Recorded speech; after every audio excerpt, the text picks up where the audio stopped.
If you've been reading the headlines, you might have seen a lot of news about the US removing Turkey from the F-35 program. This is all happening because of a deal Turkey signed with Russia 2 years ago to acquire this, the S-400. And here is what it can do. It is arguably the most advanced surface-to-air defence system in the world. With a range of 400 kilometres, the system rivals its competitors. And it was the delivery of these missiles that set off the chain of recent events. The Obama administration would not sell them the Patriot missiles. They need the Patriot missiles for defense.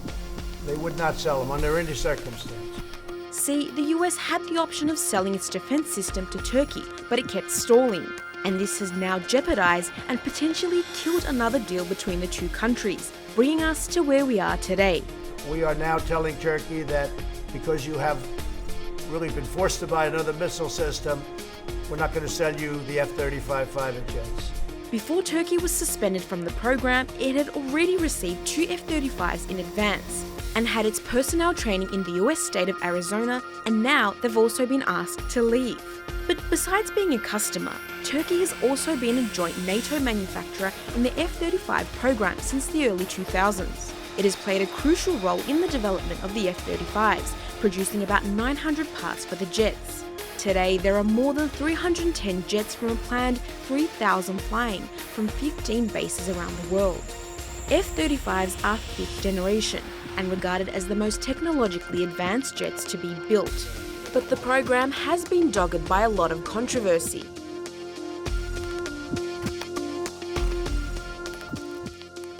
So, is shifting production now really the smartest thing to do? If you are going to suspend Turkey from the F-35, of course it's going to have impacts on political, military, economic, commercial and technical issues for the Turkish side, but it's also going to affect the supply chain in the United States. Turkey is expected to lose nearly $9 billion in projected work share over the life of the program. And the US will lose between $500 to $600 million to just shift production home. Let's just stop for a moment and talk about who everyone seems to be really worried about: Russia. This is about your national interest because it's about, geographic interest as well. So I'm sure that the United States will never ever would like to lose its superiority towards Russia in the military technology, and also never want to lose its defense market, its national defense market against any Russian military technology. And then there's network sovereignty. Since the start of the fighter jet project, partner countries have voiced concerns about keeping their data flow separate from the US system, not only for the protection of their security, but also their sovereignty. So when Russia came along with its S-400s, both the US and NATO allies grew uneasy. They say that the data collected by the F-35s may end up being shared with Russia, hindering not only operational effectiveness, but making their jets an easier target.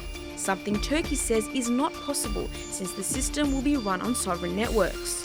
We have to keep in mind that other NATO countries, who are the former Soviet countries, are also deploying S-300s in their own territory.